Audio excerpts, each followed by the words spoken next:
that can perpetrate. Wow. Wow. Wow. Now I can't say the word at all. Oh, tonight is just weird. Okay.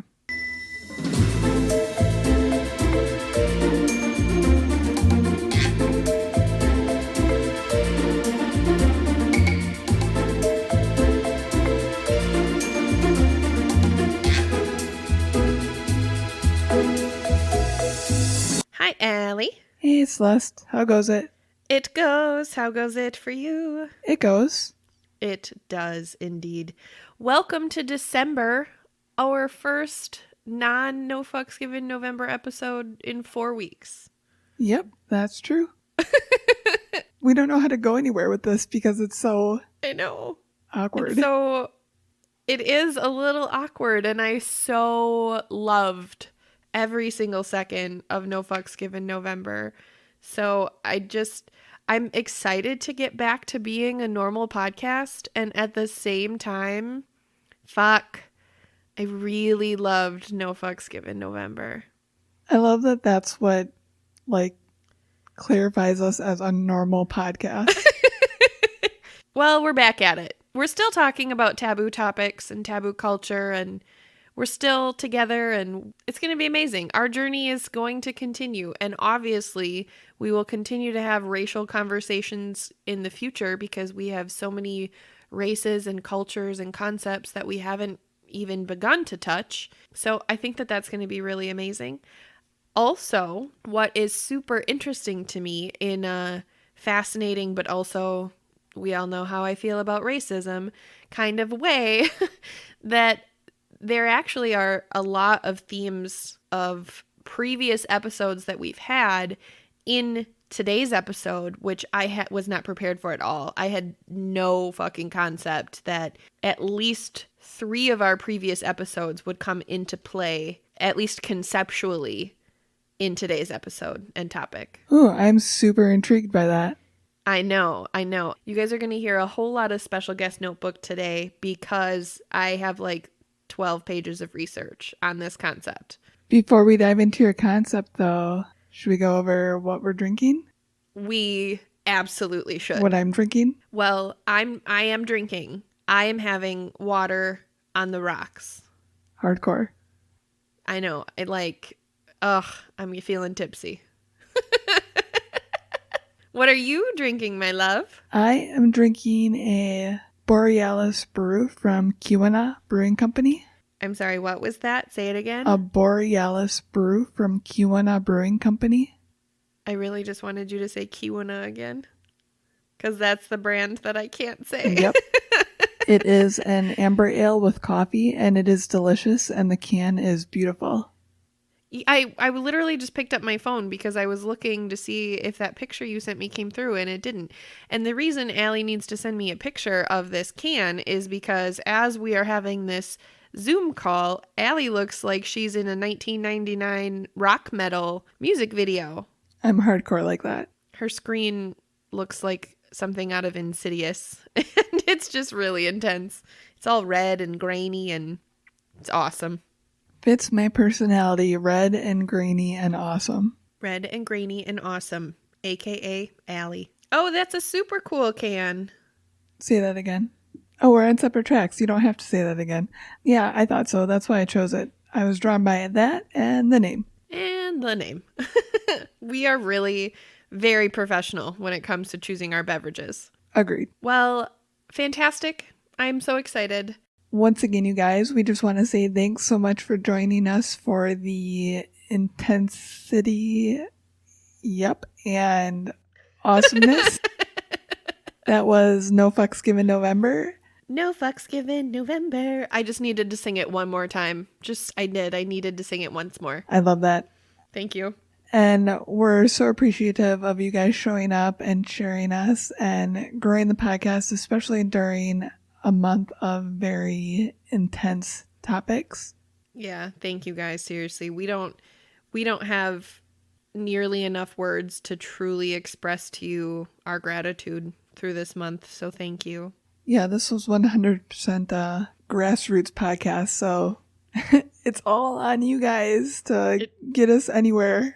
It truly is. And honestly, I was looking at our Pinecast today, and we were at like 1,957 listens, which our next milestone is 2,000. But honestly, to know that we just talked about hitting 1,500 like 2 weeks ago or something like that, and it just through a month that had such difficult and real concepts that were being discussed, to know that our listens just shot through the roof and have every day, that you guys just honestly, like, that's so humbling to us. That's such an experience for us, and just thank you, because we couldn't do it without each and every one of you.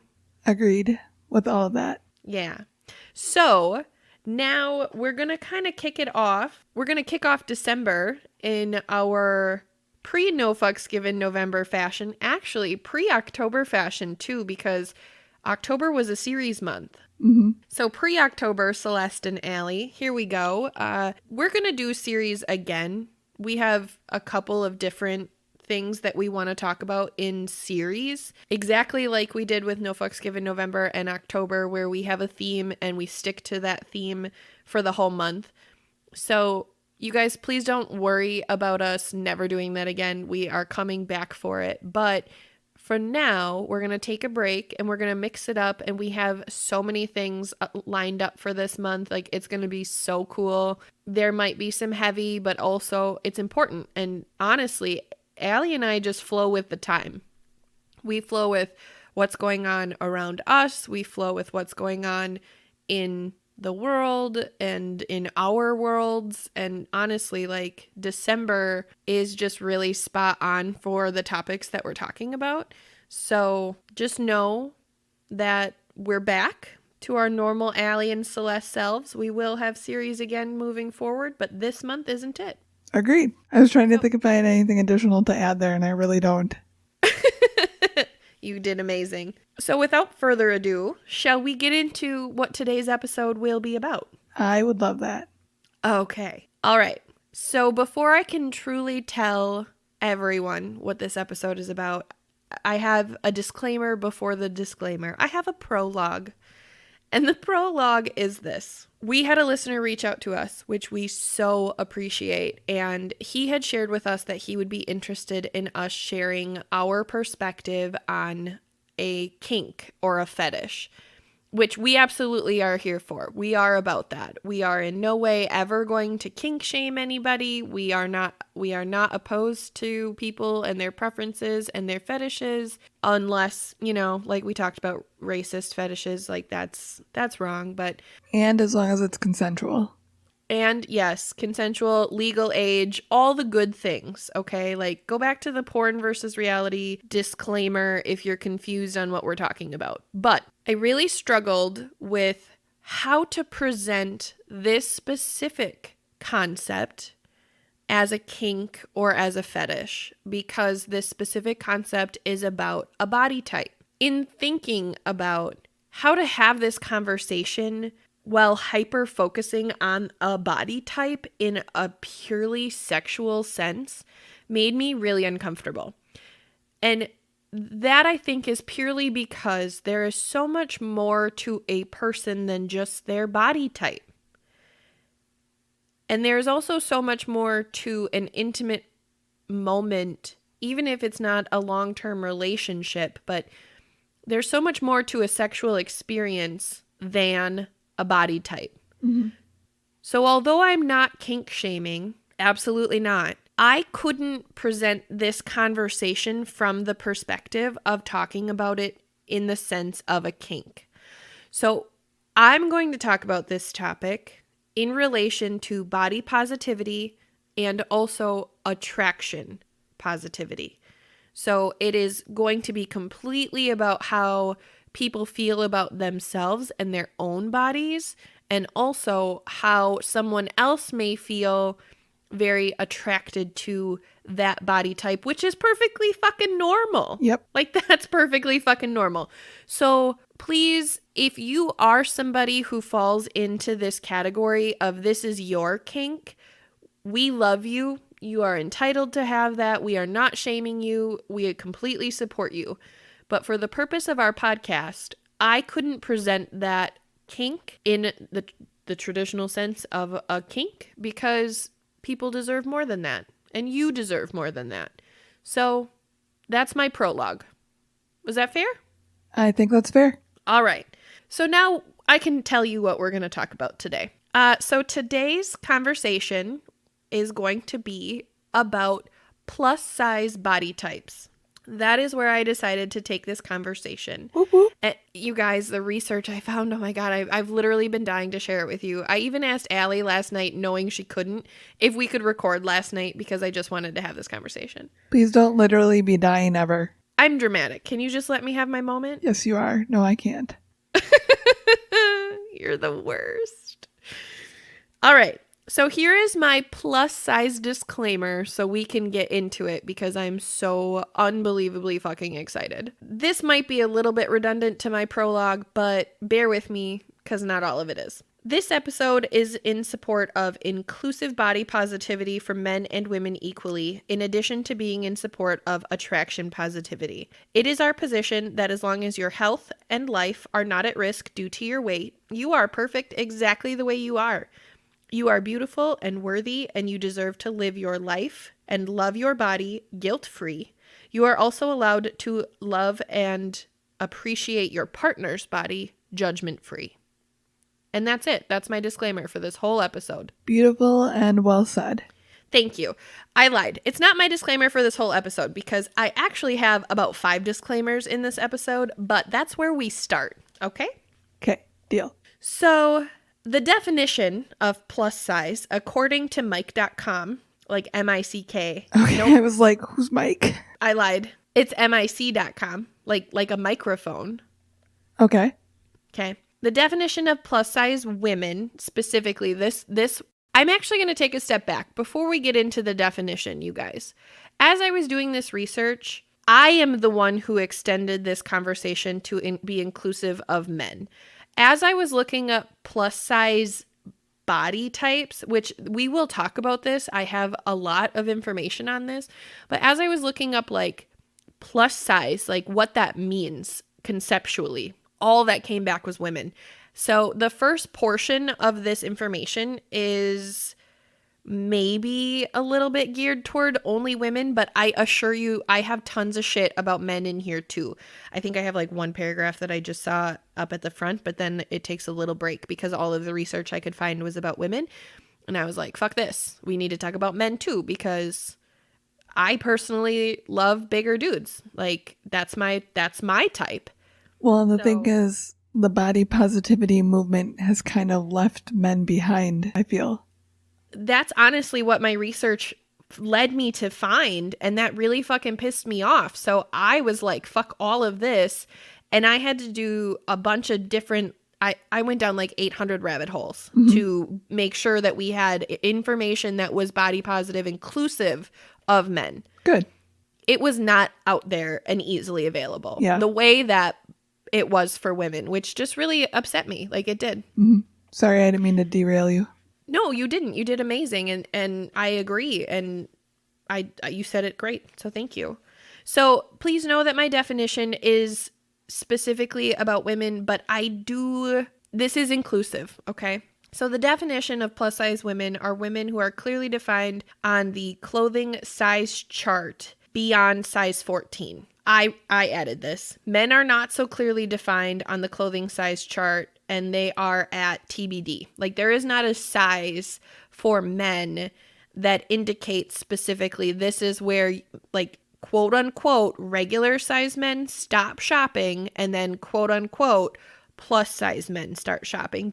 There is not a line like that. Huh, okay.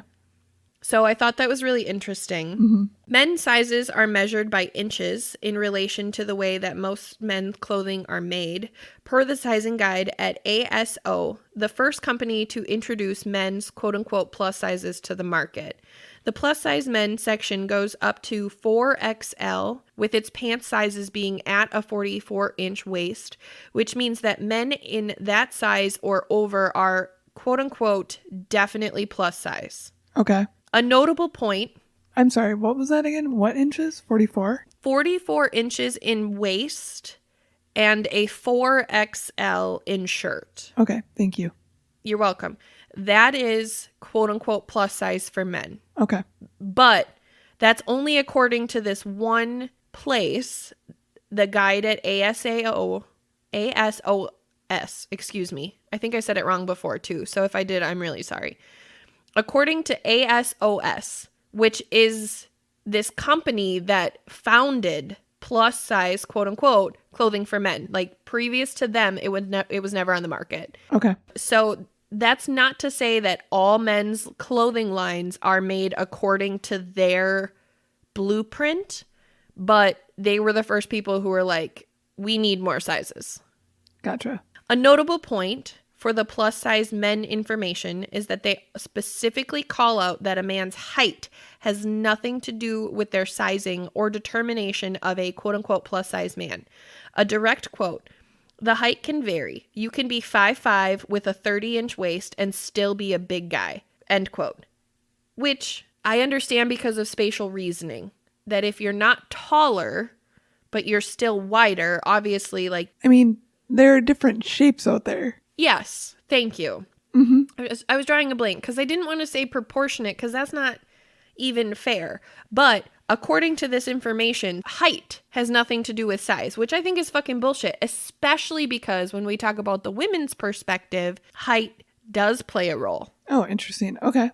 Yes. So on this website that I was looking at where I was getting this information, on the ASOS website, the plus size male models on this page are honestly just literally normal fucking dudes.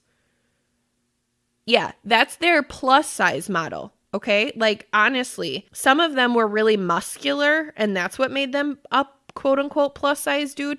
And then other dudes were just very average body types. And like they looked good. They just were normal fucking dudes. Yeah. Which just really like was confusing to me because of this research, because of a lot of things. Okay. Like this, I'm getting ahead of myself because I dove so far into this, but just know the average representation of a quote unquote plus size male model is literally an average fucking dude. And I really struggle with that because if you are going to sell quote unquote plus size men you're going to sell plus size men. Wow. I'm awesome. If you're going to sell quote unquote plus size clothes for men, you should be inclusive of actual big men. Yes, agreed. That is what you should be portraying in your marketing, not normal sized men. Mm-hmm. Okay. I'm glad that we're on the same page there. The general consensus is that men with somewhere around a 34-inch waist or larger equals plus size. So again, the ASOS, they said 44, but according to general consensus information, it's 34. That is Nick. Nick is anything but plus size. Nick, the only reason that Nick would be plus anything is because he's 6'5". Yeah. That's it. What the fuck? Exactly. Yeah. Mm-hmm.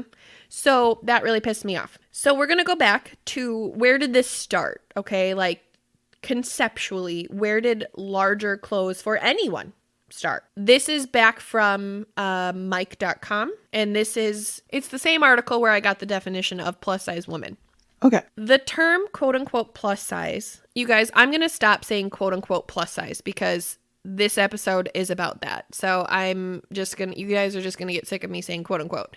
And then it kind of invalidates when I actually quote something. So please know I am not using plus size in an affirmative way. It's very relative. Roll with me. All right. The term plus size, go ahead. I was going to start singing.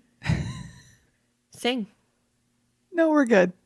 Oh, okay. We'll move on. The term plus size in relation to clothing in 1922 started with Lane Bryant. Oh, interesting. Uh-huh. Her real name was Lene, Okay. which I thought was weird because her real name is Lena and her brand is Lane. Okay. She got real creative. Uh-huh.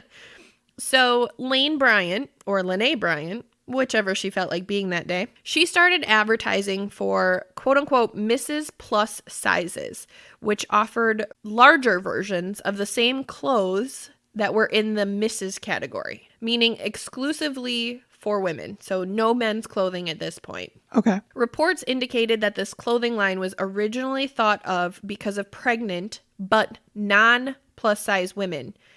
Those women did not have maternity options as far as clothing.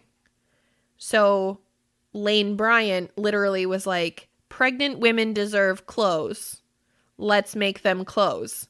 And then as that line carried on, she was like, bigger women need clothes. They could fit in the pregnant woman clothes. 2 birds, 1 stone. I don't really know. I don't know if I love this line of thinking or I hate this line of thinking. Because, like, yay for thinking of other people, but also... fuck you for only thinking of pregnant women. Yeah, but, like, also being, like, pregnant and bigger is the same thing. You know what I mean? Yeah. No, I completely agree. And it's, let's continue, because her husband comes along and makes it better, but also makes it worse. Oh, good. Yeah. So, according to, this is in the same vein, still Lane Bryant, but I had to switch articles because I got what I needed from that previous article, and then I kind of didn't like it anymore. So, according to DiaandCo.com, Lene Bryant, the owner and founder of Lane Bryant, as stated before, met her future husband, Albert Malzahn, in 1909. Malzahn was a mechanical engineer. He was so inspired by Bryant's adjustable waistline, aka for the pregnant women, that he patented new designs to fit varying sizes of women's bodies, including, quote-unquote, stout bodies. Stout. Yeah, the word... I saw the word stout describing women so many times that I actually am mad at stout beer right now. Like, I just don't... fuck the word stout right now. Like, fuck off, stout. I'm mad about it. I've never seen you angry at a word before. I know, because you know how I feel about words, and I love the words, and yet I saw this word describe women's bodies so fucking inaccurately for so many times. I'm just pissed. It makes me think of dwarfs. I know. Like, yeah, that's flattering. There are better words. But anyway, you know, in the teens and 20s, there were actually lots of patents that were filed for quote unquote stout bodies, because now people thought that, like, this was a marketable thing.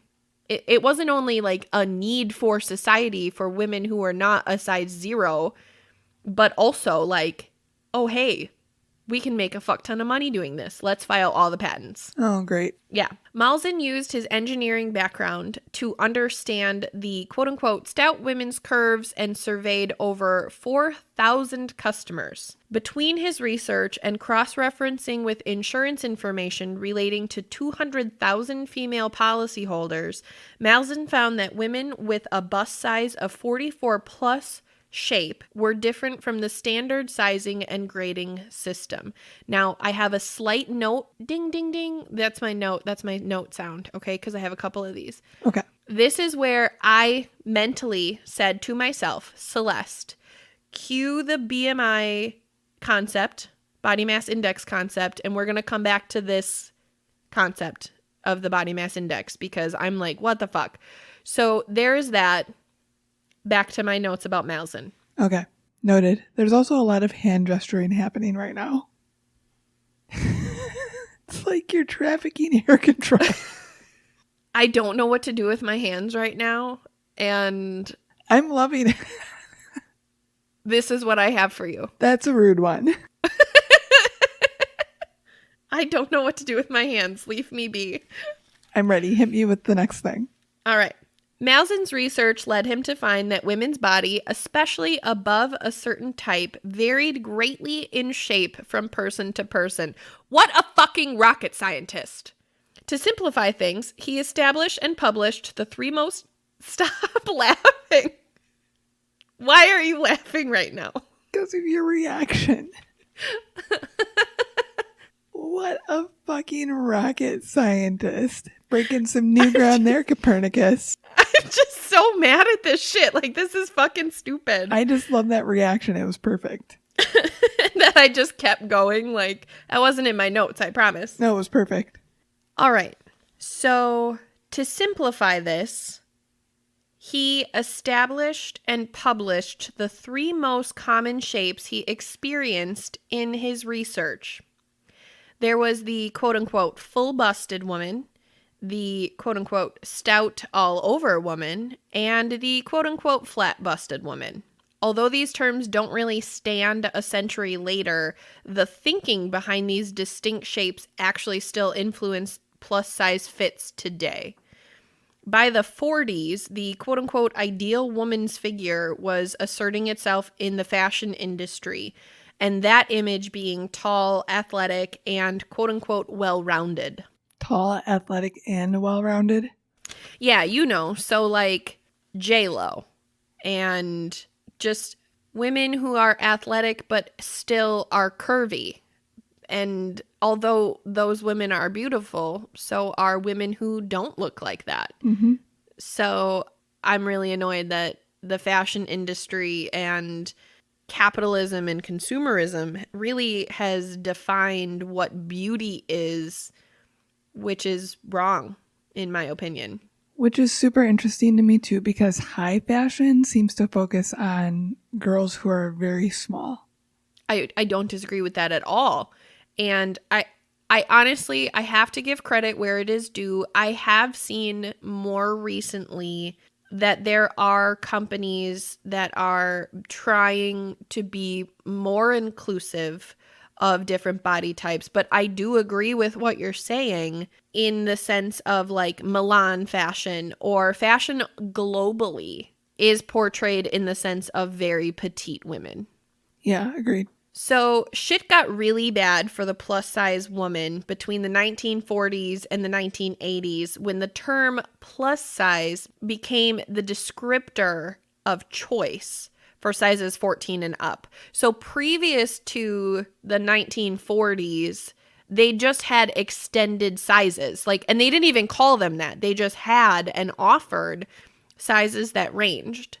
But then when the 40s came, and women were no longer being viewed as just a physical body and a woman, and they were being labeled as this ideal figure or not, that was when plus size came into play.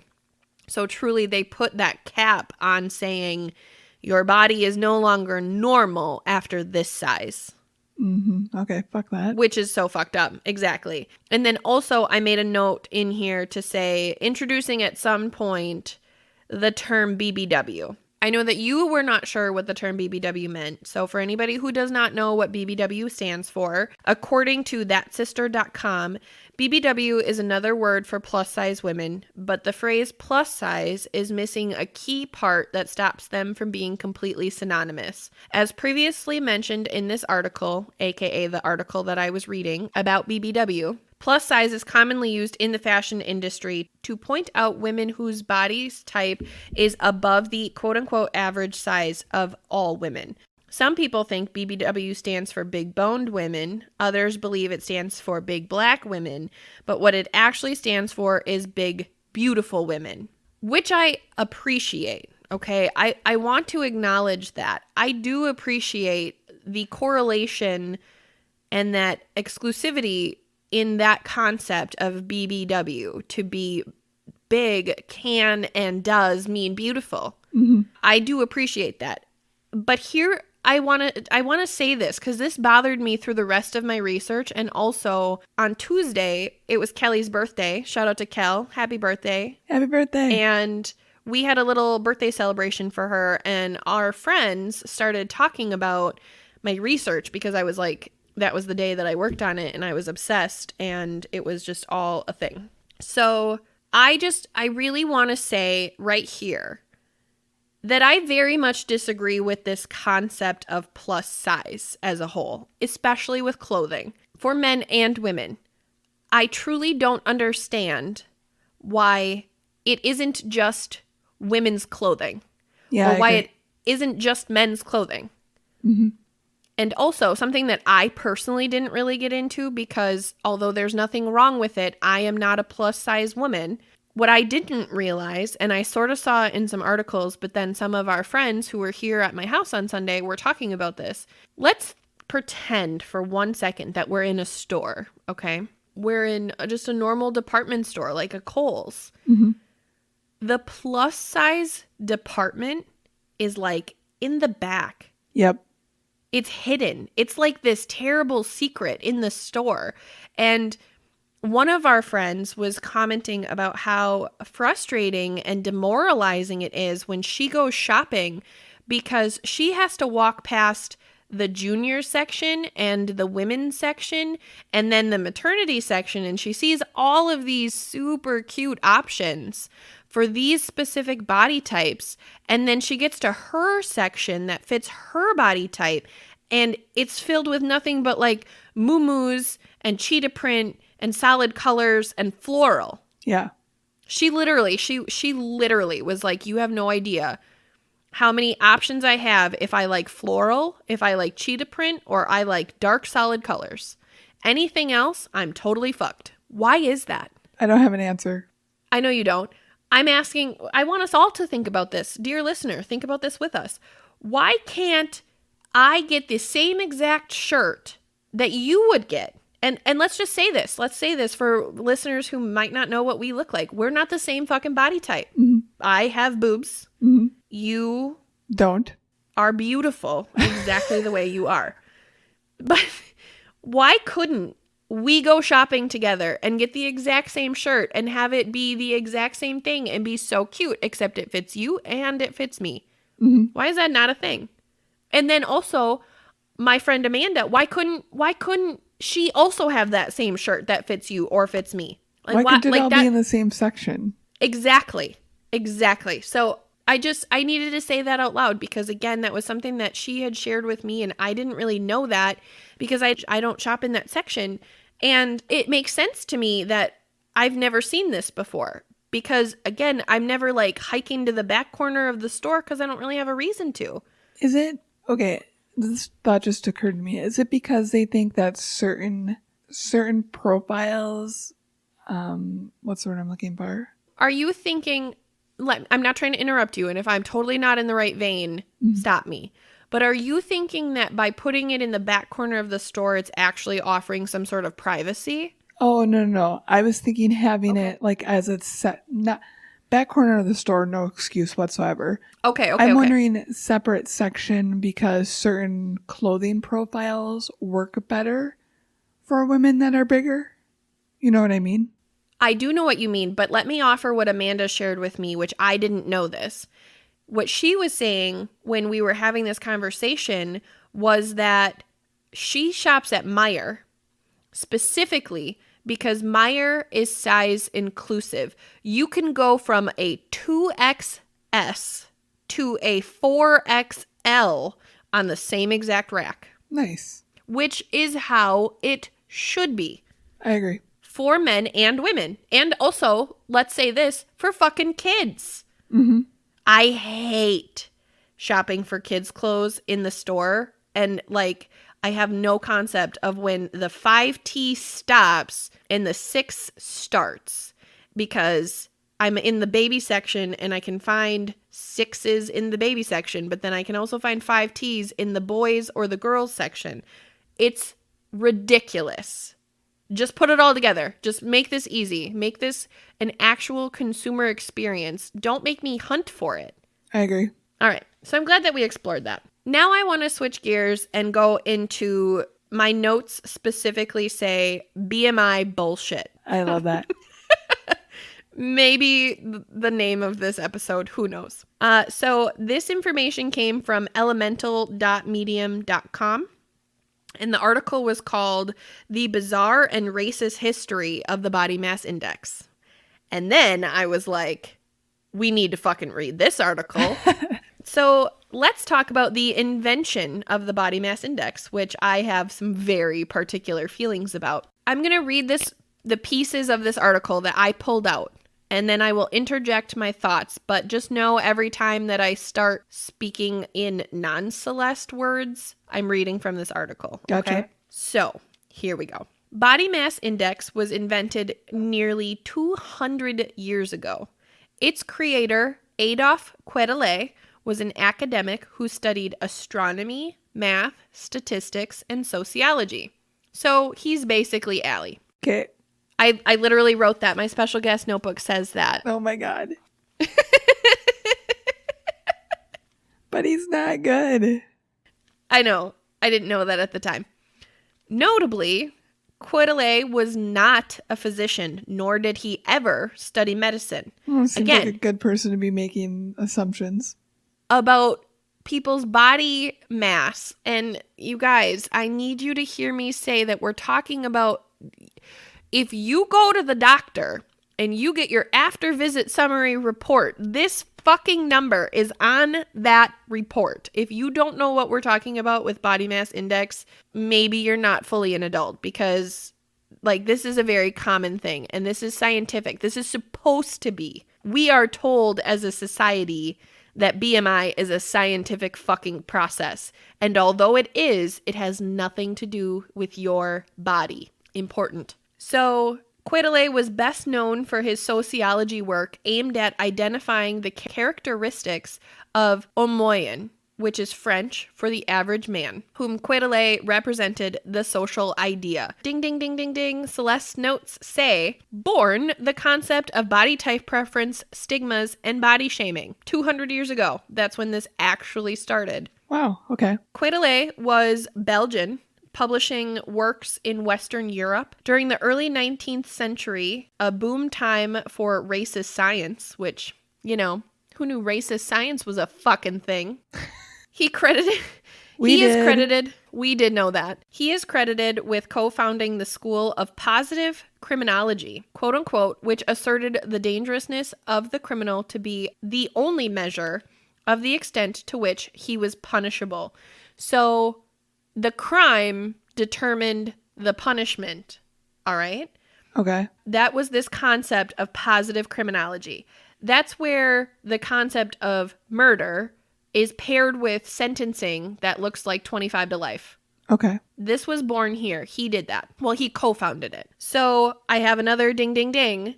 Shout out to the birthplace of white people facing less charges and are not subjected to criminalization. And the reason that I know that that is true is, let's go back to, nope, you're not going back to it because I haven't told you yet. Yep. So you don't know this, but I know this. And you will know this. Dude is racist as fuck. Dude himself is racist as fuck. So that positivist school laid the groundwork for criminologists like Cesar Lombroso, who believed that people of color were an entirely separate species. Mm-hmm. Yeah. So Lombroso was like a protege, or he was mentored by and greatly admired the works of Quetelet. And Quetelet was the one who was like, this is the average man. And we're going to talk about what that means, average man, in just 1 second. Quetelet kind of stuck with his science, while Lombroso took this like judicial perspective, and he ran with criminology plus his deeply rooted concept of other races being subhuman. Okay. Which is where my comment comes from of white people don't face criminalization the same way as literally anybody else. Quetelet believed that the mathematical mean of a population was its ideal, and his desire to prove that resulted in the invention of the BMI, a way of quantifying the average man's weight. His original constant group was based on the size measurements of French and Scottish participants, in parentheses, only men.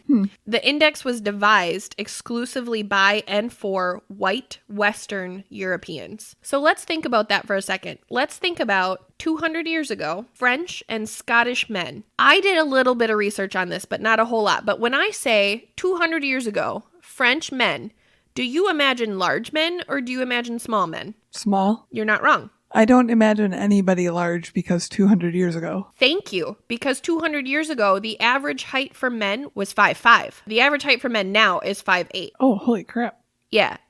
Dudes were not tall. Women were not tall. People were not tall. We would be like fucking giants. We would be fucking giants, like seriously. And we're going to talk about that later because I have some things on it. By the turn of the century, Quetelet's quote unquote average man would be used as the measurement of fitness to parent and as scientific justification for eugenics, which is the systematic sterilization of disabled people, autistic people, immigrants, poor people, and people of color. And then please note that my special guest notebook actually says, what in the actual fuck? Yeah. You didn't know about that? No. Yep. No. I have deep feelings about it. Well, yeah, of course you do. I would hope you would. I would hope everybody would. Everybody should. Everybody should have feelings about that. You guys, seriously, this motherfucker used this chart that he made by studying and surveying small white men to determine if you were not only a fit parent, but also if you should undergo invasive and dangerous fucking surgery to not have the choice to reproduce ever again. Much like what's happening at our borders right now. Much like exactly that. Which was why I thought this information was rather timely. And it was just kind of this moment of like, fuck, this is still a thing. And it's definitely racist. While Quetelet's work was used to justify scientific racism for decades to come, he was very clear about one aspect of the BMI. It was never intended as a measure of individual body fat, build, or health. For its inventor, the BMI was a way of measuring populations, not individuals, and it was designed for the purpose of statistical use and not personal health. So I don't know, maybe I overthink things, but I'm just over here at the time writing these notes thinking, then why the fuck is it used on an individual level? Mm-hmm. Because that doesn't make any sense to me. Yeah, I agree. The dude who made it literally said it's not made to do that. And yet it's we are.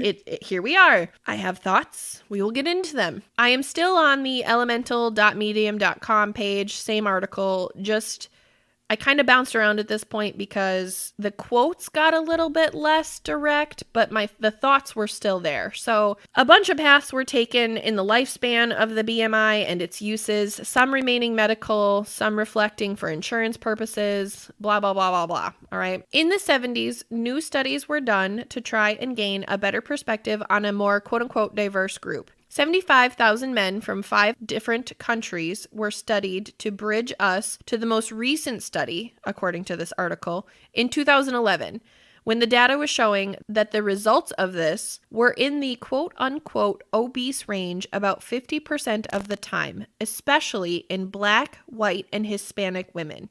These results will lead us to a study done by Harvard and the University of Sheffield when they released a study identifying 6 different types of obesity, each of which had their own etiology and called for different treatments. By the next year, being 2012, researchers at Massachusetts General Hospital had observed 59 different types of fat or obesity. So literally in 1 year, we went from 6 types of obese to 59 types of obese because the research just varies so drastically person to person. Yeah. So then this article, to articulate that better, this leads the article to talk about different types of quote unquote fatness and is directly challenging to the basic arithmetic that is practice with the body mass index. So like literally the research that's being done effective 2011 directly contradicts the BMI, and yet we still operate on the BMI, which is very weird to me. I think this is weird. I'm not going to get into it yet because I feel like maybe I hit it later. So this is a direct quote from the article. Science has repeatedly demonstrated that a measure built by and for white people is even less accurate for people of color and may even lead to a misdiagnosis and mistreatment, which I thought was very interesting given that we had several conversations about racism in healthcare. Yep. And also I think about obesity studies and statistics and whatever, and how a lot of that research is based on people of color as a whole. And then I'm sitting here questioning, like, is that part of why their medical treatment is so fucked up? Because, like, people don't even have an understanding of their body and they don't try to.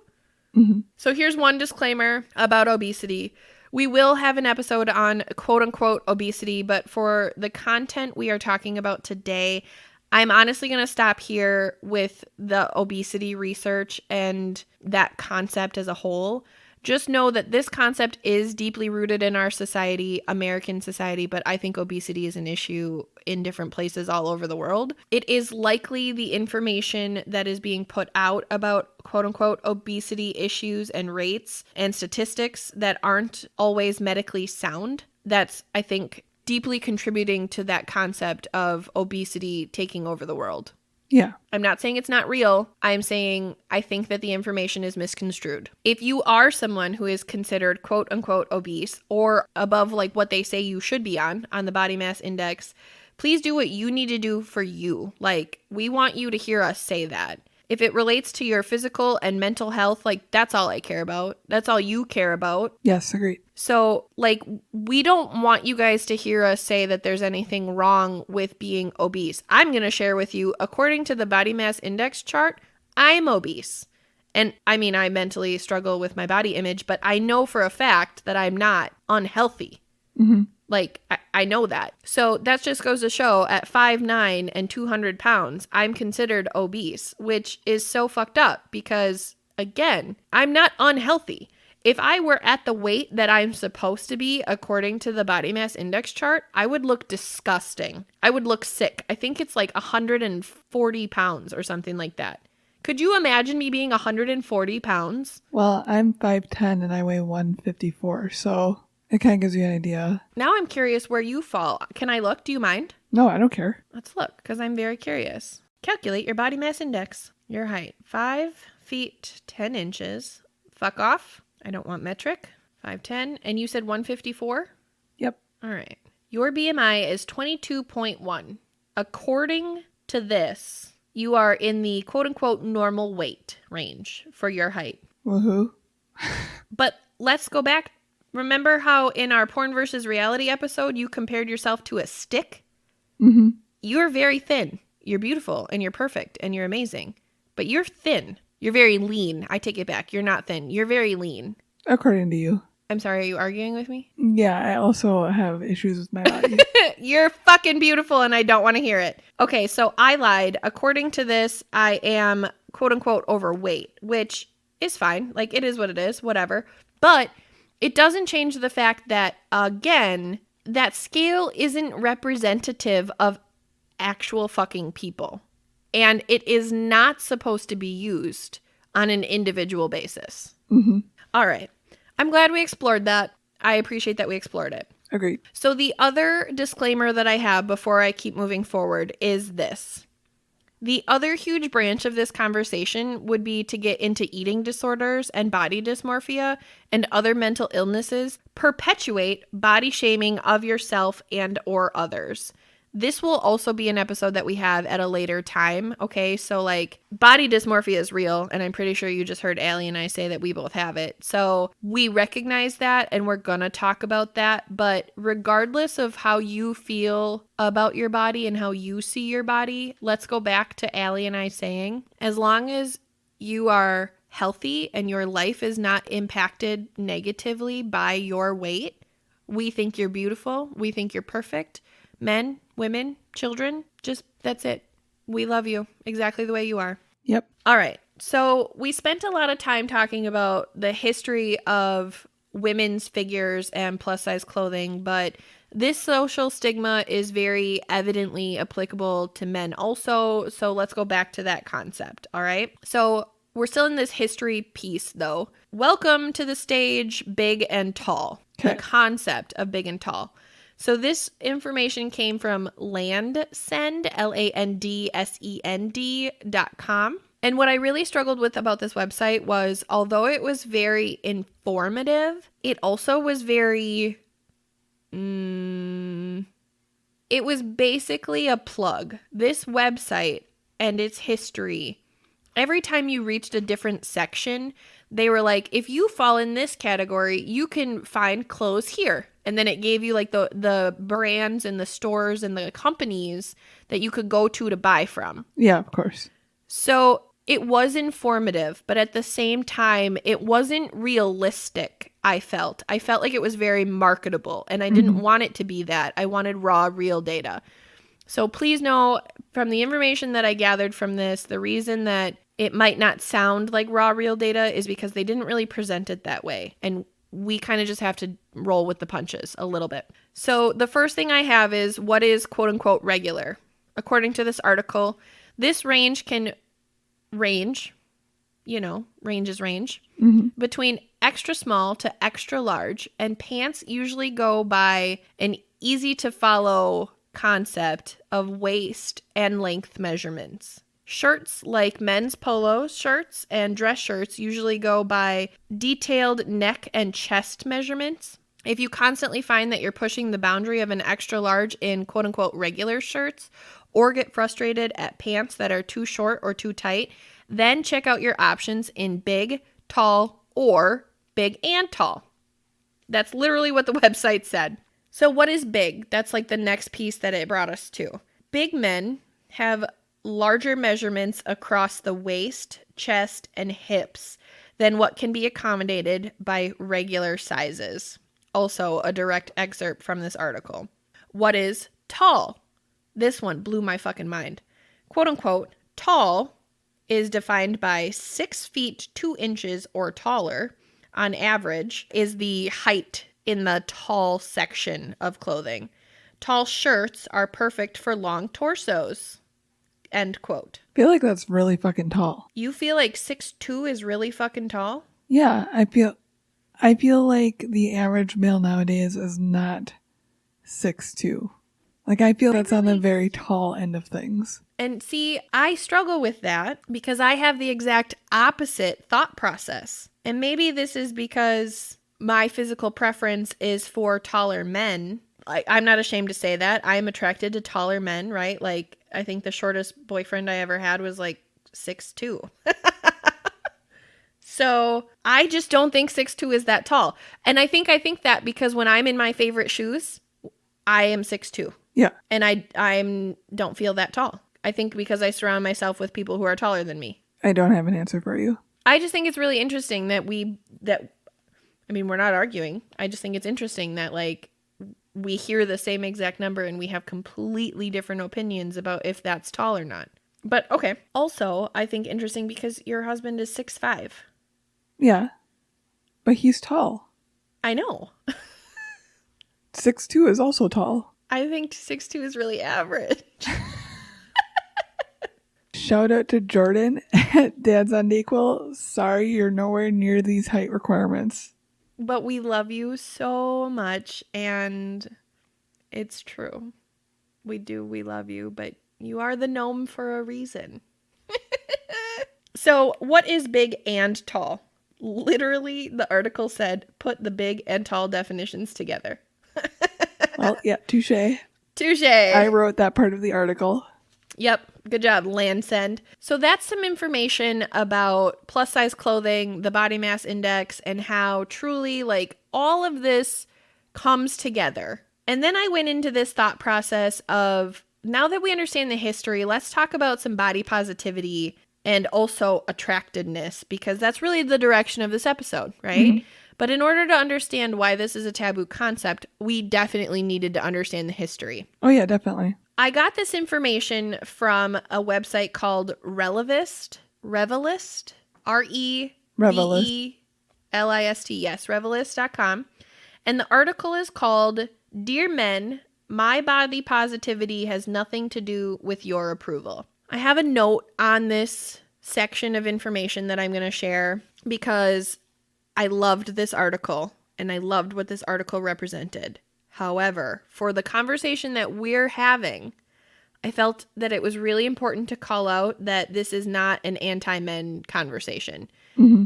I often feel that in the perspective of women and women identifying trends and body shaming and all that kind of stuff, typically those trends are set by men expressing what they're interested in and the views and whatever, right? And I would agree that you don't require anybody's approval to be happy with your body, men or women. Mm-hmm.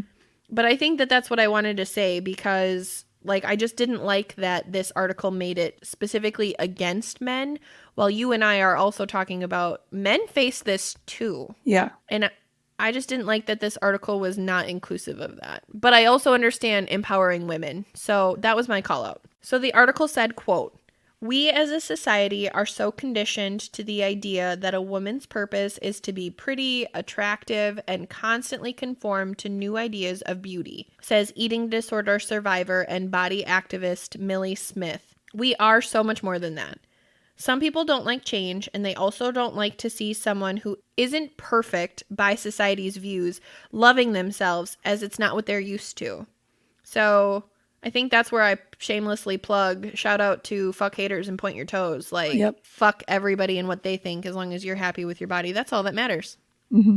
We don't have to be attracted to people to believe that they are worth dignity and respect, says body acceptance activist, sexuality scholar, and everyday freedom feminist editor Melissa Fabello. All people of all body types should have access to resources equally. That's what body acceptance work comes down to when we conflate body positivity with attraction. We do a huge disservice to the basic tenets of the former. Body positivity isn't about finding bodies attractive. It's about challenging the oppressive forces that harm people with certain body types. I thought that was amazing. Yep, I agree. I thought that was such a relevant concept to this conversation that we're about to have, where I totally drop my special guest notebook and we just talk about this in the basic thought process. I thought that was so huge, and that really struck me. There's one more quote that I wanted to share. There's pretty compelling data that quote unquote fat women have just as much sex as thin women, but in that same research, thin women report having more fulfilling and long-lasting relationships than quote-unquote fat women do. I really thought that that was interesting, and I want to kind of use that as a stepping stone to bridge us into this concept that we were asked to speak about, which was a BBW kink. Mm-hmm. And I want to explore that. Again, we're not kink shaming. We're not saying anything. I'm just conceptually, I'm interested in exploring that. Mm-hmm. I go back to, I think it's wrong to only be attracted to somebody based on their physical structure, no matter what that structure is.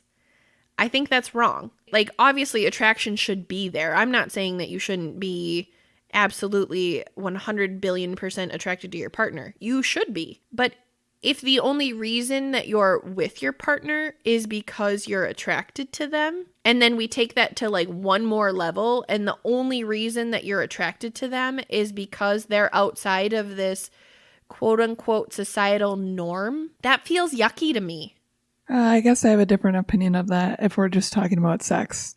So, can you share your opinion with me on that? Yeah, to me, sex is just sex. There doesn't have to be strings. There doesn't have to be anything deeper, in my opinion. Okay, and I don't disagree with you on that. All right, I really don't. I'm 100% not the woman to say that I disagree. What I'm saying is, how do I want to say this? I think what you're saying is that you should still respect the person and not just what they look like, and not just objectify them. That is what I'm trying to say. Thank you for getting me there, because that is what I'm trying to say, but also specifically in this concept of bigger women, okay? Because or bigger men, bigger framed people. What I kind of feel like I struggle with, according to that research that states that thinner women are reporting that they have more meaningful and long-term relationships, I really struggle with the idea that bigger women are being used solely for sex. Yeah, I get what you're saying. And I think also I struggle with the idea of anybody using anybody solely for sex. Like, I agree with you. Sex is sex. Like, if you want to fuck someone, you go fuck them. Like, as long as it's consensual and safe, and everybody is happy and healthy and both people orgasm, like accomplish that, okay? Mm-hmm. But I don't like the idea of using someone for sex. And maybe that's just me because I don't like the idea of using anybody. I think there just needs to be a mutual understanding of what's occurring, like a mutual agreement. That is fair. I feel you on that. So I guess the other thing that I really think about then is, how do we break this? How do we get away from this concept of the smaller the better? Like on a macro scale, how do we move forward to be more body positive and also be more accepting of attractedness? Meaning not you are the way that you are attractive because you are attractive, but I mean the way that somebody else is attracted to you. Get rid of fucking Photoshop and Instagram filters and all of that bullshit. Every single image you see in media is manufactured. So many people don't realize how much of it is not real. Can you tell our listeners why you know that? I used to have a photography business. And she's disgustingly talented. Everyone should know that. So, I mean, there's a really great subreddit called Instagram Reality that I highly recommend everybody go browse every now and then just to have a reality check, because nobody is real. Nobody is real. Cue Twilight Zone theme song. Throwback to spooky season. I think that's so interesting, and without really getting into like the mental health aspect of body dysmorphia, I don't think that we can continue this conversation without acknowledging body dysmorphia, like outside of my disclaimer, because I think that body positivity so strictly hangs on the way that you see yourself before you're able to see other people in that positive sense. And I mean that in the way of people who have a very similar body type to you. So something that I'm going to share that's super fucking personal is that I have body dysmorphia. Allie can attest to this. Mm-hmm. I have this. I have identified the reason I have this is because I don't see physical representation of bodies like mine anywhere. And I say that in the sense of I am not a thin woman, but I'm also not a bigger woman. I, much like the plus size male models on the fucking ASOS page, I'm perfectly fucking average. And I don't feel as though that category of body type is as represented as super, super skinny women or bigger women. So I have body dysmorphia for that reason. I don't feel like my body type is represented anywhere. And then I feel fucking weird because I am comparing myself to super thin women or super big women, and I just don't feel like I belong anywhere. Yeah, and it's funny because I have the same thing, but the opposite occurrence as to why, because the Real Women Have Curves campaign, I was standing here going, hi. That breaks my fucking heart. But I think to that point, though, we need to stop putting women in any sort of box whatsoever. A woman is a woman. Yes. And then on that thought, a man is a man. Yep, agreed. And that's not even, let's expand on that for a second. You get to fucking decide what that means to you as an individual. So that's inclusive of transgender men. That's inclusive of transgender women. That's inclusive of fucking anybody. You are what you decide to be, and that's that. So we're not being exclusive at all. Like, seriously. And one of the things that pisses me off about this entirely, and that person who messaged us on this mentioned that if they were to walk into a room of people and talk about who they were attracted to, they might receive odd looks for it. And why as a society do we judge who somebody is attracted to? Why is that anybody else's business? Why are we not just like, yeah, you do you, like, awesome.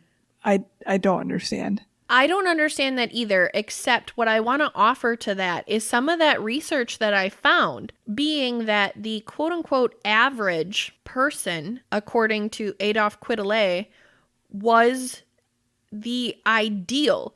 Average equaled ideal in his mind and the way that he perpetuated his science moving forward.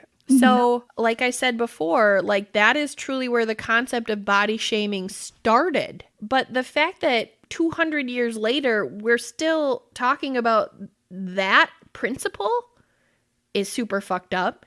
But I think also that principle then led to this concept that if you were not average, and in this instance, being above average meaning above average weight, which I think makes you above average. Shout out to everybody who's above average.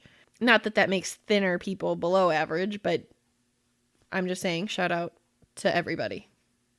I love everybody. What I'm saying, though... I'm just watching you double think that in your head.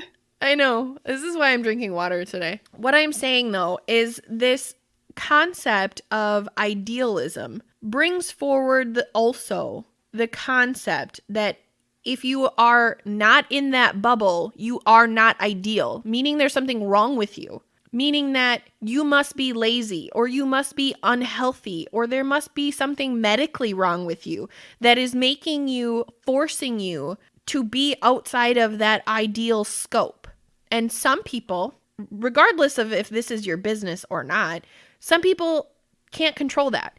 You and I could be the exact same size and you still have health complications that I don't have related to your weight. Yeah.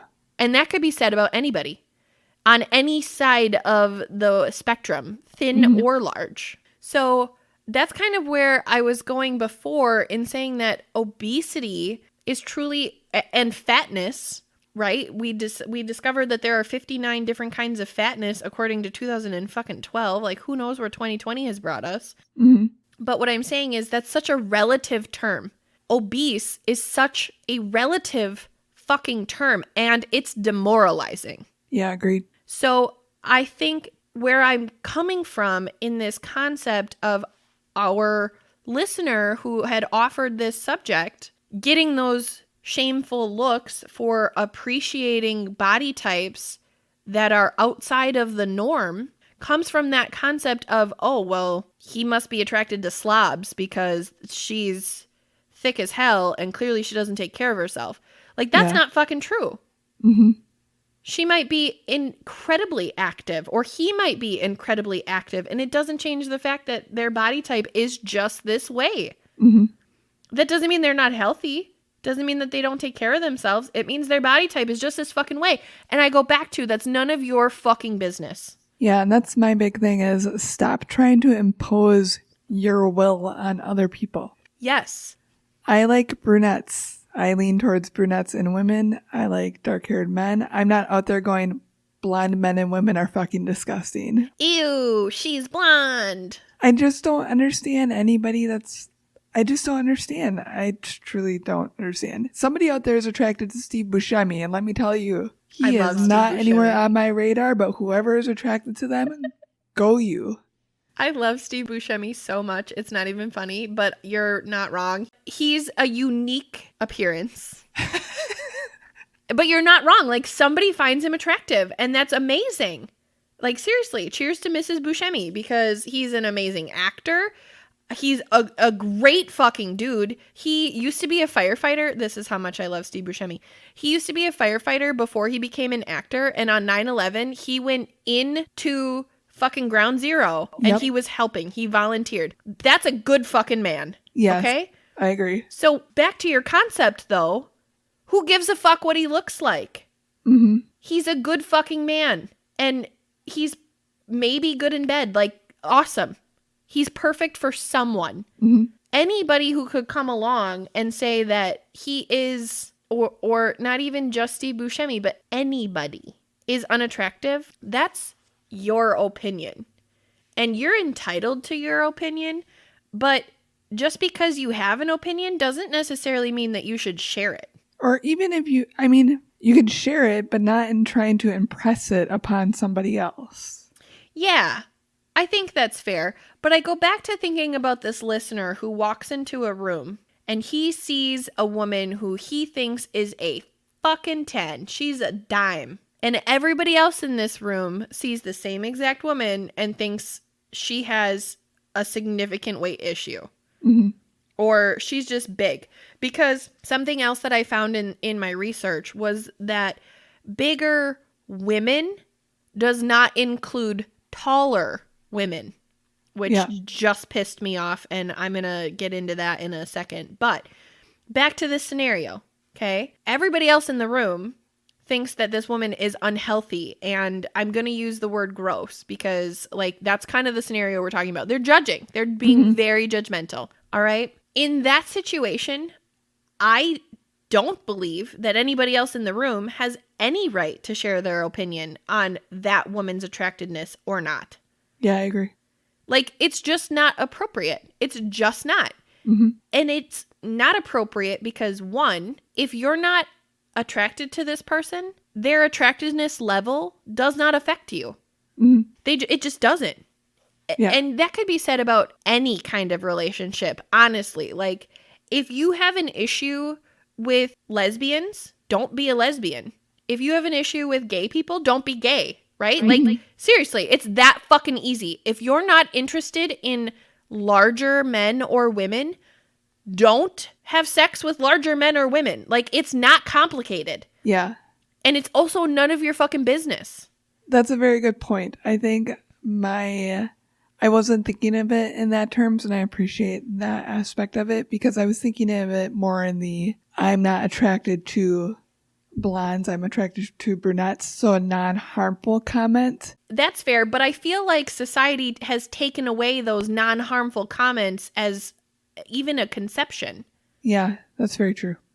So, and also why I think, let's loop this full circle, why I think that specifically a BBW kink exists. If people who experience that attractedness feel so uncomfortable saying out loud, and whether you actually feel uncomfortable saying this out loud or not as an individual, that's not what I'm talking about, but in society, so many people were interested in this attractedness, and they felt so taboo, welcome to taboos, about saying that they were interested in this attractedness specifically, that they had to make a kink for it in order to normalize it.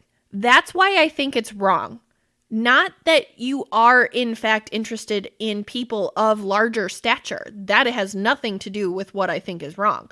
Yeah. What I think is wrong is normalizing it by making it a kink. Yeah, I agree. The same way making a specific race and fetishizing a specific race, kink and fetish are interchangeable, in my opinion, as a word. Would you agree with that? They're fairly similar, yes. Maybe not entirely synonymous, but exclusive, right? Yeah. Okay. So just like fetishizing an entire race is racism, honestly, creating a kink around somebody's body type so that it's acceptable by society's views, that's fucking wrong. Mm-hmm. That's what I get really upset about, and that's honestly why I couldn't talk about this episode in the way that it was presented to us, which I don't have an issue with. I love it. I love our listener who was like, I love big women. I love them. I think that they're fucking amazing and fucking beautiful, and I want to hear you say that out loud. I want to hear people talk about it.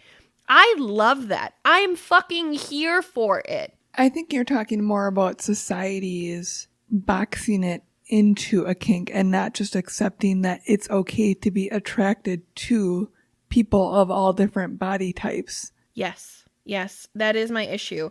That is absolutely my issue. And what I want to share next, which is also personal, is that is that yesterday that I sent you that thing? I don't remember.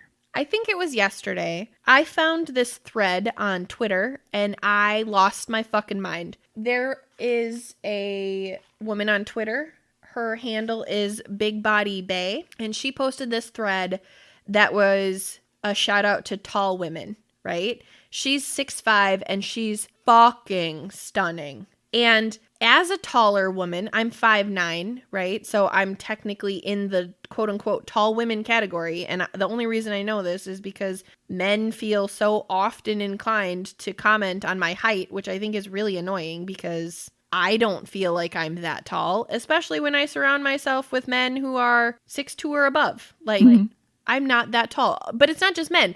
My aunt is 6'2". I'm surrounded by tall people in general. You're taller than me. Yep. Nick is taller than me. Kel is not taller than me. My sister, my fucking 18-year-old sister is taller than me. You guys, I'm surrounded by tall people.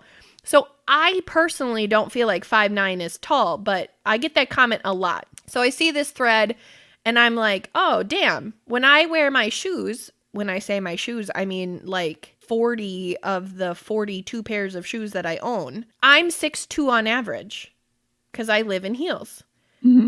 And I shared this picture on this thread of my cute little self in my heels, and I was like in the tall girl gang, and I felt so awesome, and it was so empowering and so beautiful.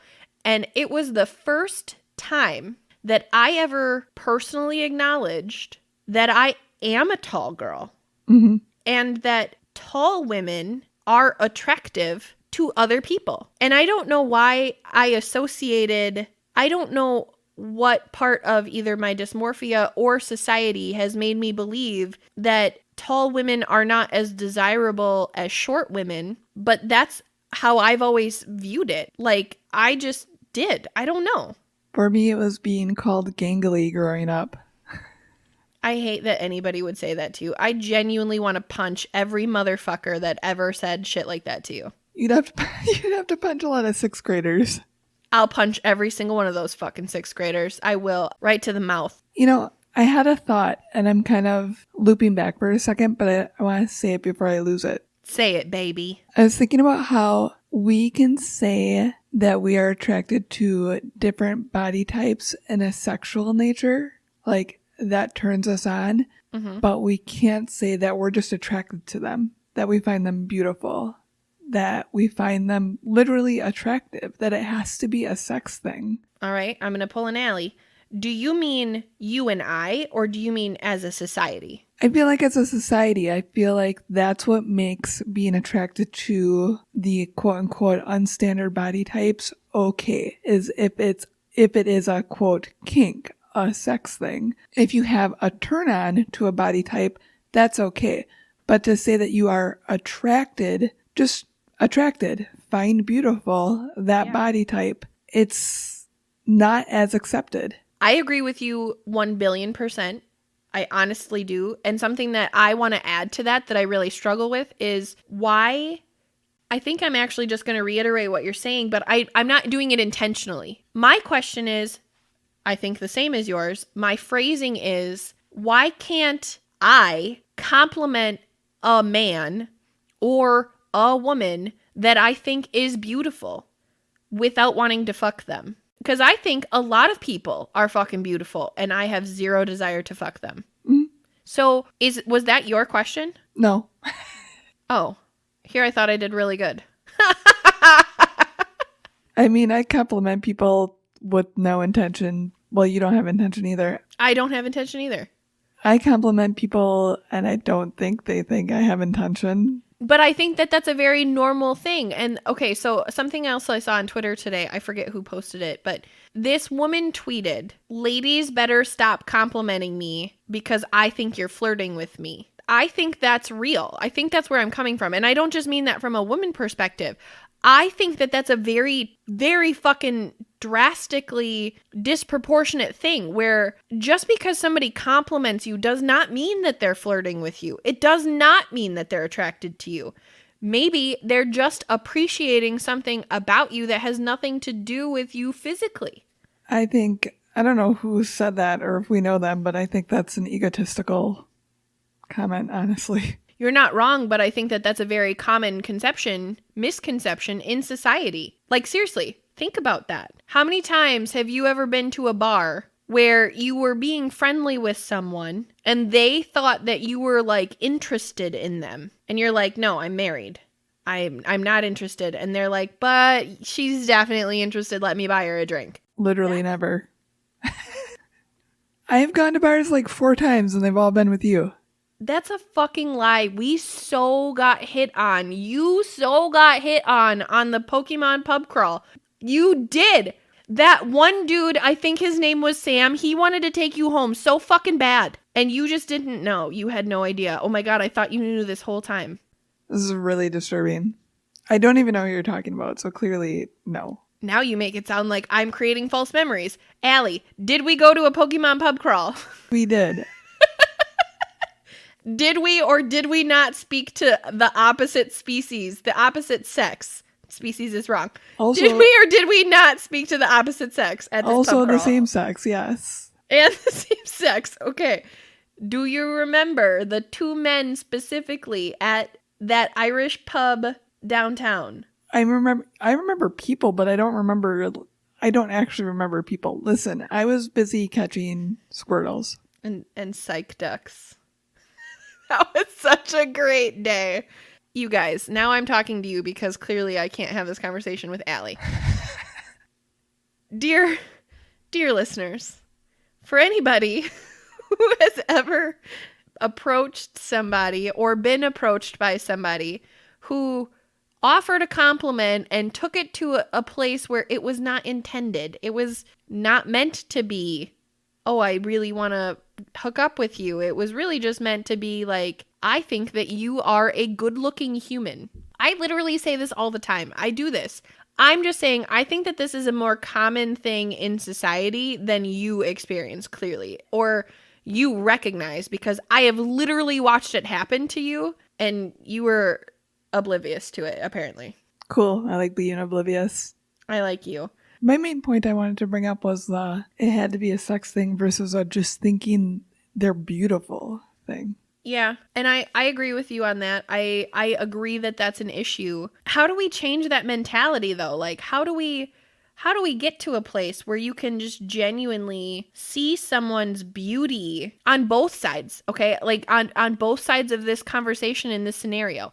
How do we get to a point where you can just genuinely see somebody's beauty and you can appreciate that beauty in a non-attractedness way? I'm not even going to say in a sexual way, because that's what we're trying to get away from. Like, we're trying to get away from appreciating somebody in their beauty without making it sexualized, right? Is that what you're saying? Well, I'm saying that in order for it to be accepted in society currently, it needs to be a kink. It needs to be sexualized, yes. And that's what we want to get away from. Mm-hmm. We're saying the same thing. We are. My half of the brain is working with your half of the brain. I'm saying that society needs to realize that it can be, like, it might be somebody's kink, but kink ties into attraction, and attraction to whomever is nobody else's business. Like, let Dan be attracted to whoever Dan is attracted to, and Barbara be attracted to whoever Barbara is attracted to. Like, don't shame them for their attractions, and don't put people in boxes and assume that because you're attracted to one type that they have to be too. Like, Kim Kardashian is not the end all be all for 90% of the populace. I don't understand why people think that she is. I don't even know if people think that she is, but I'm making that assumption. I think maybe that's also part of it, though. Like, I really appreciate that you said that, actually, because maybe that's part of it. Maybe it is an assumptive thing that, like, society just rolls with. Like maybe attractedness is not positively portrayed enough, or maybe we as in the greater society just assume that if it's not represented somewhere else in society, it is bad. Yeah, I think that's very true. And I think that people who don't fall into the quote-unquote normal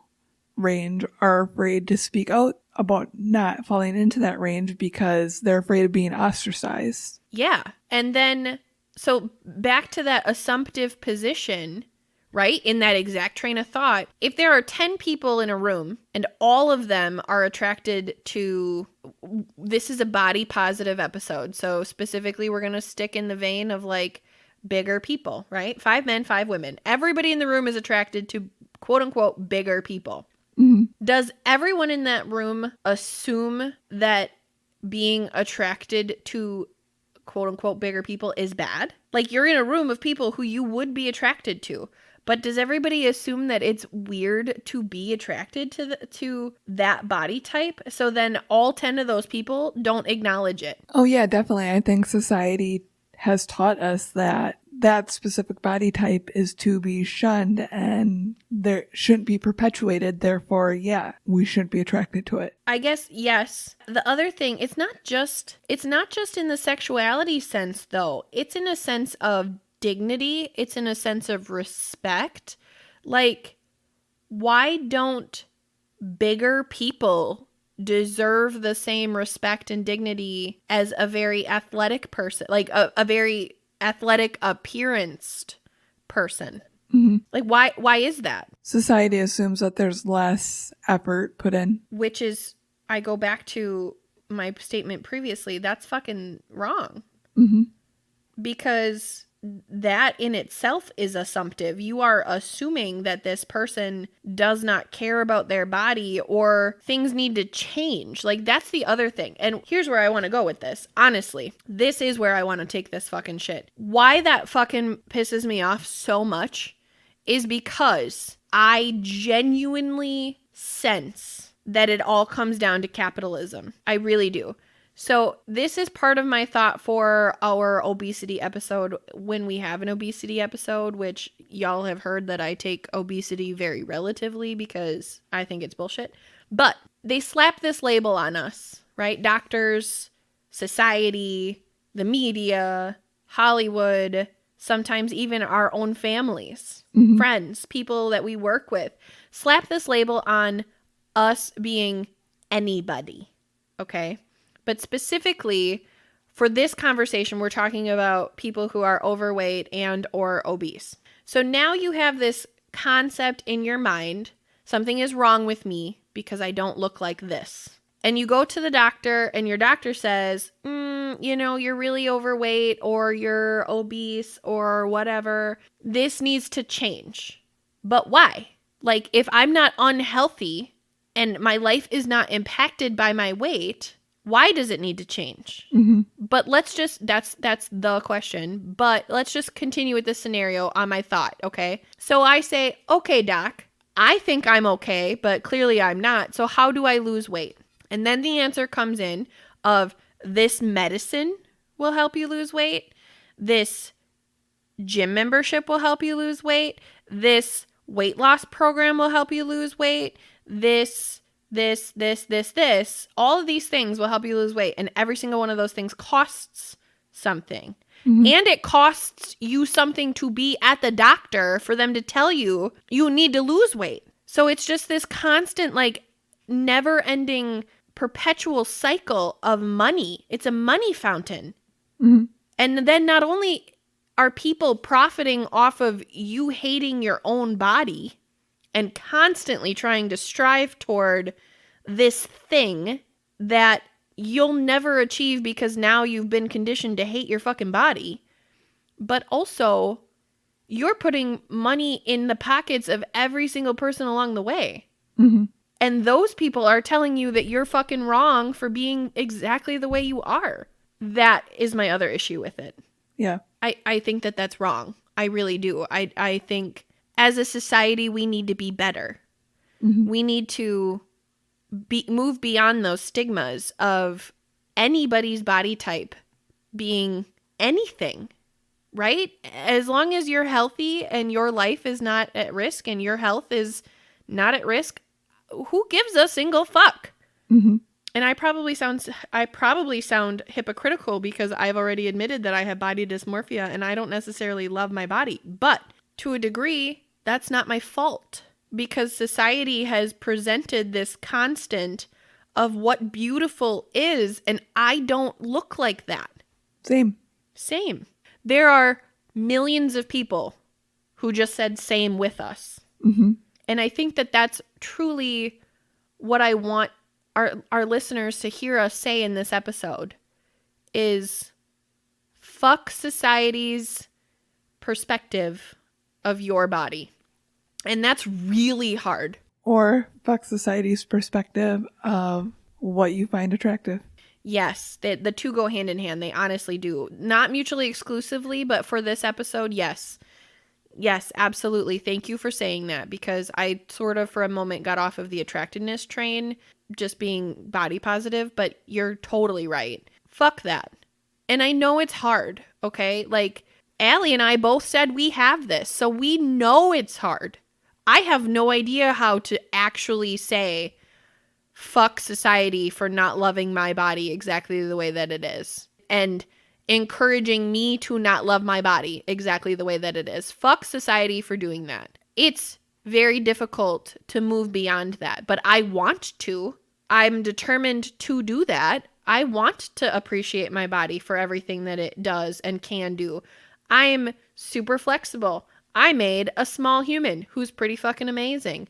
I have accomplished so many things that I am so proud of, and I wouldn't have been able to do it without this body. And yet, I am so mean to this body. And you're mean to yours. And yours has done equally amazing shit. Mm-hmm. You guys, Allie is amazingly amazing. And her body is very small. And she made a 10-pound fucking baby. It was insanity. Like, it was so beautiful, but it was absolute insanity. So I'm just saying, like, men and women, our bodies are capable of so many amazing things, and yet all we talk about, all society focuses on, is what that body looks like. And I think that that's wrong. I agree. All right.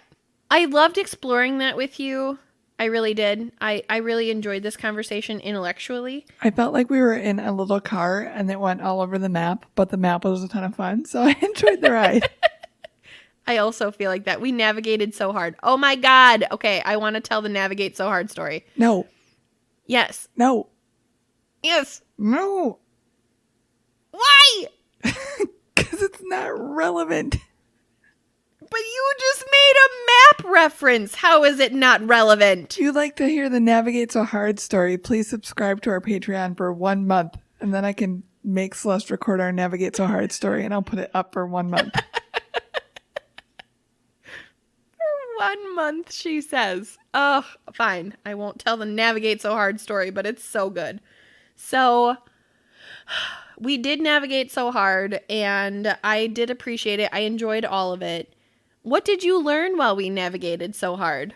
I was really shocked at how early all of the Judgy McJudgerson stuff started.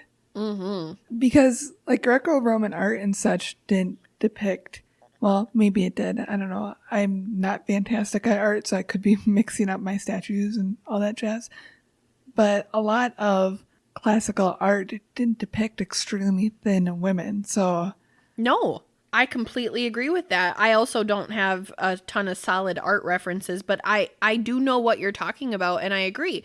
In those depictions, women had little bellies, right? And they had booties, and they had bigger arms, and... Not super perky boobs. Exactly. You know those boobs had fed some children. Mm-hmm. Like, and that's okay. Mm-hmm. That body is still so fucking beautiful. Yep. It's an art piece. Hundreds of years later. I don't understand. I really don't. And then I think about not even that far in history. Marilyn Monroe. Marilyn Monroe was like a size 14, I think. Which... is a super normal size. Mm-hmm. And she was stunning. Like, I personally think Marilyn Monroe is arguably the most beautiful woman by a societal view in history. Like, iconically, that's what I mean. I don't mean necessarily like there aren't more beautiful women than Marilyn Monroe. I mean like on a societal image, when you think about the most beautiful women in history, I personally see imagery of Marilyn Monroe. I get what you mean. She's she was put on a pedestal. Yes. Okay. Mm-hmm. Which I love. Cheers to Marilyn Monroe. But also, when did her body type stop becoming so beautiful? Mm-hmm. Because saying she was a bigger woman doesn't even sound fair, because she was a very normal sized woman. Yeah. I fucking struggle with that. Mm-hmm. And then to get away from that so drastically, and I don't even think that we got away from that very long after Marilyn Monroe. I think all of the other, like, mainstream actresses at that time were all relatively thinner women compared to Marilyn, which is why she stood out so much and why she was like, that's why she stood out so much. And people embraced her body and loved her for it. And yet, shortly thereafter, it was like, nope, size 14 is a quote unquote bigger woman. And then also, on that same thought, I want to go back to the men. Men still don't have accurate representation of their fucking bodies that I can think of on a fair level. Mm-hmm. And it's getting smaller too, with men being expected to stand up to like Chris Evans level and stuff. I have no idea who that is. Isn't that Captain America? Oh, you're not wrong. Isn't that who that is? It is who that is. Okay. I totally did not make a mental reference there. So yeah, I don't even know how tall Chris Evans is though. Oh, I meant like 6-pack. Oh, you mean in a muscular sense? Yeah. Oh, I totally would have come up with better people for muscular sense, but I'm with you. So I just mean I would have had different references for that. I didn't realize he was that muscular. I don't really watch Marvel movies though. But regardless, I'm totally with you on that. Did you mean Chris Hemingway? No, I meant Chris Evans. They're both super Chris's. muscular. The Chris's. The Chris's. Both Chris's are very muscular. Awesome. The muscular Chris's. I Sounds love like a us. terrible wrestling team. Okay. I don't even know where I was going with my thought. Oh, you're not wrong though. Like, I completely align with what you're saying in that men don't have adequate representation of normal body types at all. Like, women, although it's not where it should be, women at least have some representation, right? And BBW is an actual fucking term that's used in society, which exclusively represents women. Where's the representation for larger men that are still attractive? Okay, like, I think about Lizzo, who is very, very, very, very active in the body positive movement. And I think Lizzo's fucking beautiful. I love her. I think she's amazing. Where is the male Lizzo? Yeah. Where is that figure for men who are out there screaming at the top of their lungs, I fucking love my body. You should too. And if you don't, that's okay. But I'm still going to. Mm-hmm. Like, where is that for men? It's really, I know you don't have an answer for me because I just, but seriously, that should be a fucking thing. Mm-hmm. And then I think about, in that thought process, I read an article a few months ago about Luke Combs, the country singer, who I personally really, really like. I really enjoy his music. And he's a bigger dude. And his wife is very petite. She's holy fucking stunning. Like, they're the cutest couple. Seriously. Oh my God. They're couple goals. For real. And she was in this article just snapping off. Or maybe it was not. I think it was an article. Maybe it was on Facebook. I don't know. But she was popping off on all kinds of people who were making comments about how she didn't belong with Luke because she was attractive and he was not. Why? Mm-hmm. And first of all, that's not your fucking place. Yep. Second, shut the fuck up. And third, why can't Luke Combs be a body positive? Why can't he feel good about his own body? Mm-hmm. Also, maybe he's her type. Right. Yes, absolutely. But also, like, just on a personal level, again, thinking of men specifically, the bigger dude snagged the banging fucking wife. That's amazing, right? Like, that's awesome. I'm so glad that they're happy together. That's beautiful. I love that. I love that she loves his body so openly and that she's so ready to just absolutely slaughter anybody who's like, your husband is fat and he needs to lose weight. Like, no, fuck off. He's perfect exactly the way he is. Like, I really want people to come to that place for themselves and in their attractedness as a whole. Did that make sense? Mm-hmm. Did I just ramble? A little bit. But that's what you do. But it came full circle? It did. Okay. But now I want to know, What did you learn here today? Honestly, the thing that I learned that stood out to me so blatantly and upset me so much was genuinely that the body mass index scale was created by a racist to perpetuate racism. And even to this day, that concept is used in so many aspects. And that throughout history, that scale was used specifically in racist measurements to hurt people. And like, I learned that, and I really didn't know that. I just think that that's fascinating and so disturbing at the same time. Agreed. That anybody's weight on this fucked up scale could be used against them to justify a fucking sterilization procedure, or if they were fit to be a parent. Like, fuck that. Absolutely fuck that. Because I go back to putting myself on that scale, on that BMI scale. According to this philosophy, I'm on the borderline of not being a fit parent. There's a lot of things that I really am hard about myself on, but I'm a really fucking good parent. My weight has nothing to do with that. Nobody's does. So that's what I learned here in this research and today in this conversation. And that's honestly what stuck with me and has brought me to this entirely different perspective of nutritional and dietary science that I just can't align with. I just can't get behind it. That it comes from such a fucked up place, and that although maybe it has changed, it has not changed. And then I add the shit about like commercialism on top of that, and that just makes it worse. So that's what I learned here today. And my answer probably wasn't as fun as yours, but seriously, like, that's what we do here. We have real conversations. Sometimes they're not fun. Like, they're just, sometimes the facts aren't. But that is the truth.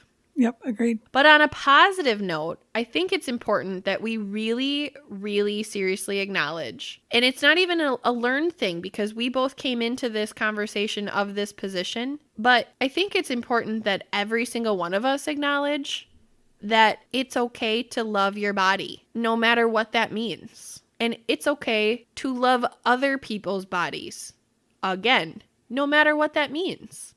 And I use love in a very abstract way. I don't mean purely sexually. I mean, I also don't mean even purely in attractedness. I just mean it's okay to appreciate somebody's body for exactly what it is. Whether that's lean or muscular or bigger or fat or skinny or brunette or blonde or fucking black or white or brown or purple. It does not matter. It doesn't. Nope. If that is your thing, if that's what you're appreciative of, be that. And I think that's beautiful. I agree. I think you're beautiful. I also think you're beautiful. Oh, thank you. Oh, thank you. It's not a compliment. What's that thing that you always say? It's not a compliment if you take what I said and just use it against me. That is exactly what I say. I knew it. I think one of the main takeaways here is fuck whatever society says. Fuck whatever society says, whatever little box you need to put people in, including yourself. Yeah, and just stop putting yourself in a box. And I'm even saying that honestly to myself right now. Like, I'm saying that out loud. Dear Celeste, stop putting yourself in a box. Dear Allie, stop putting yourself in a box. It's easier said than done, but like, we have to get there. We, even meaning the royal we. Like, if you are listening to us have this conversation and you align with us on how you feel about your body in the sense that it's similar to the way that we feel about our bodies, we have to get out of that box. Like, we do. And society needs to get away from the box. Like, we just need to fucking flatten the box. Just bulldoze the box, and we never speak of it again. That was the official noise of flattening. Yep. That's that sound effect. Well, awesome. I really appreciated this conversation. I really did appreciate exploring this with you, the love of my life, the most beautiful woman I've ever seen. I also appreciated sharing this with our listeners And although I don't know if we did the request justice the way it was requested, I genuinely hope that we did justice by this person. And anybody who believes in equal opportunity attractedness and Agreed. body positivity. We hope that you guys also took something away from this, whether that be a little bit more accepting of yourself on your own personal body image level or your attractiveness in what you're attracted to level. I'm great with words tonight. It's really late. As usual, we appreciate you tuning in week after week to us just doing our thing. Having these conversations that need to be had. Like, sometimes they're hard, but if they weren't hard, people would have them more often. As always, if there's someone that you think would relate or needs to hear this, please share it with them. That's the biggest compliment you can do for us. If there's something that you would like to hear us talk about, you can reach out to us on our socials.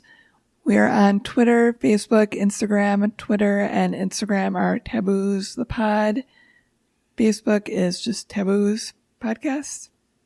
Just taboos. Or just Taboos. If you want to email us, it's taboospodcast @gmail.com. Oh, yes. Taboospodcast@gmail.com. We have a website that nobody uses. Not even us. If you want to support this thing and get some swag and some other cool perks, like us mispronouncing and missaying a million things. And also our Navigate So Hard story. And our Navigate So Hard story and Celeste voicing my dogs. Oh, no, you're going to do it too. Don't you dare fucking think you're going to get out of it. Allie and I have decided that one of our Patreon items, maybe even monthly, will be a conversation as Hank and Maple, because as you have heard in our Don't Bully My Breed episode, Hank and Maple have voices and we do them, and we have some pretty great conversations in their voices. So I clearly can't have a Hank and Maple conversation by myself. Dearest darling, you will need to participate in that. I disagree strongly. I have like a million blooper outtakes of you voicing both of them, and I could fully construct a conversation with them. I will drastically protest. You're doing this with me. So if you want any of that, that's available for Patreon subscribers as well. There's different tiers. I think that pretty much covers it. I think you're right. I do. Let's do some shout outs, however. Shout out to our Twitter family. I know we talk about them every week, but seriously, you guys have been showing up. Oh my God, I'm so grateful for you guys. This week specifically, we have gotten so much love from Catherine at A Few Bad Apples, and also from Jules at Riddle Me That Podcast. We also have gotten a ton of love this week from You Should Have Ghosted. Mm-hmm. The girls over at You Should Have Ghosted, they are so cute, and I really, really love their podcast. And then also, I do want to shout out our newest Patreon, Laren. Lair Bear. Thank you, thank you, thank you. We're so excited. We are. It's true. You're the best. I know that last week we said that Jordan and the dads from Dads on Dayquil are like our biggest cheerleaders, but I stand corrected because without question, Lair Bear is our number one cheerleader. Most definitely. And we've known Laren for a long time, so he's been our number one cheerleader before we were even a podcast. So Laren gets OG cheerleader status. Agreed. Thank you, Laren. We love you. We're so grateful for you. Also, a big shout out to Melissa, who designed all of our merch that is now available. Yes! Oh my God! Oh my God. Go get some things.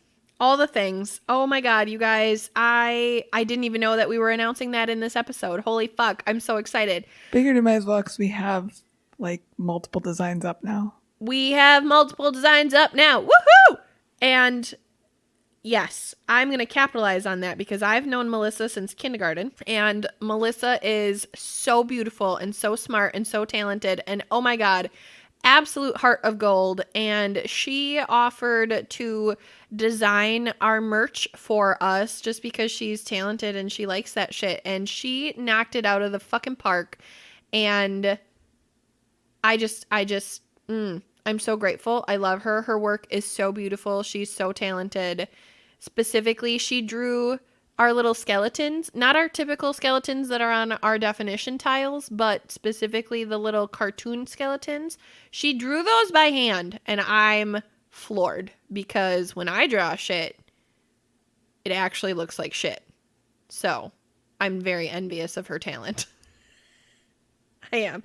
And she gets such a huge shout out because she really, really is amazing, and we love her so much, and we're so grateful for her. So thank you, dearest darling Melissa, you sweet little nugget.